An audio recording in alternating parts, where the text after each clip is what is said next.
गाडी आफ्नो स्पिडमा कुदिरहेको छ, ड्राइभरले कुदाइरहेको छ, प्यासेन्जरहरू गाडीभित्र छन्, हल्ला गर्दैछन्, हो हल्ला गर्दैछन्। अनि त्यो हो हल्ला मध्येमा कोही प्यासेन्जरहरू चाहिँ अरूको कुरा सुनेर हो हल्लामा लागेर दिमागलाई भुटेर के गर्ने विचार गरिरहेछ भने त्यो गाडीबाट हाम फाल्ने विचार गरिरहेछ।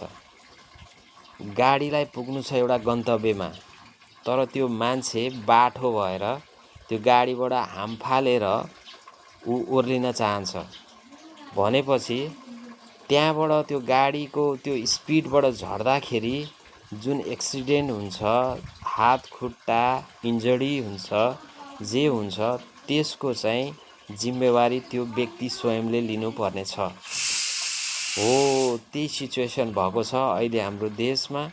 सब त्यो एमालेको मान्छेहरू रोडमा गएर हो हल्ला गर्ने, आफ्नै ज्यानमा